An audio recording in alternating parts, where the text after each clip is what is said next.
ایک حاجی بس میں میرے ساتھ ملاقات ہوئی، وہاں جو حجاج کو بسیں اٹھاتی ہیں، وہ کہنے لگا ہمارا جو پردادا تھا ایک جوڑا کپڑوں کا ساتھ لے کر چل پڑے، نہ کوئی زاد رہا نہ کوئی خرچہ ساتھ، کچھ بھی نہیں ہے۔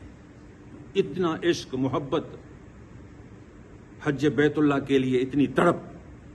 فرمایا وہ ہمارے پردادا جب گئے حج کے لیے آج تک پھر واپس نہیں آئے۔ ایسی عاشقانہ عبادت ہے۔ تو فرمایا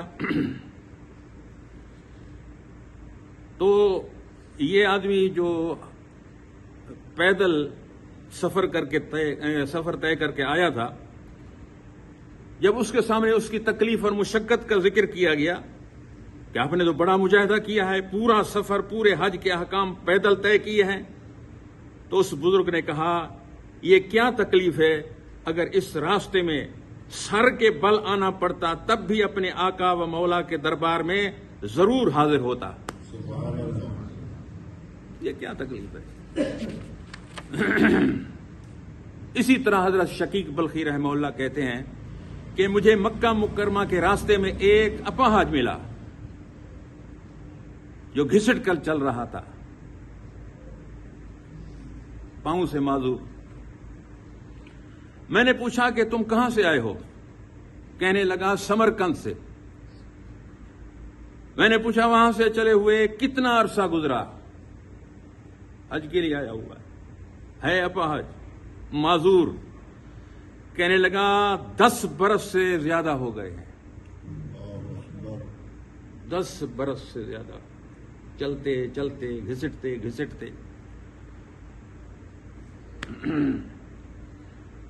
اور حیرت ہے کہ اللہ نے طاقت بھی دی ہو، صحت بھی دی ہو، تندرستی بھی عطا کی ہو، زادرہ بھی ہو، خرچ اخراجات بھی ہوں، پھر بھی آدمی محروم رہے تو افسوس ہی کر سکتے ہیں، اور کیا۔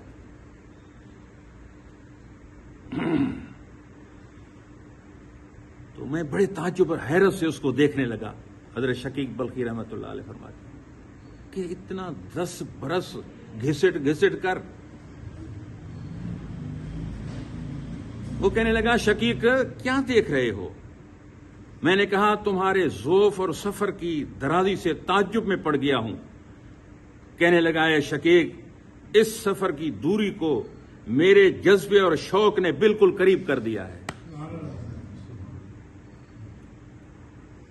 میرا شوق جذبہ اس کے سامنے یہ تو بالکل قریب ہے۔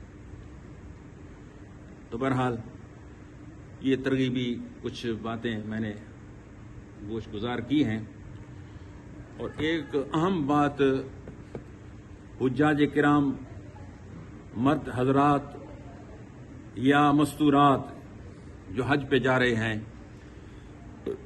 آپ کی وساطت سے میں پیغام دے رہا ہوں کہ ایک وہ عمل جس کی طرف ان کا توجہ نہیں ہے، حج کرتے ہیں عرفات منا مزدلفہ، لیکن نمازوں میں سستی کرتے ہیں، ان کو بتانا چاہتا ہوں کہ نماز وہ عبادت ہے، وہ افضل عبادت ہے جو حج سے بھی افضل ہے۔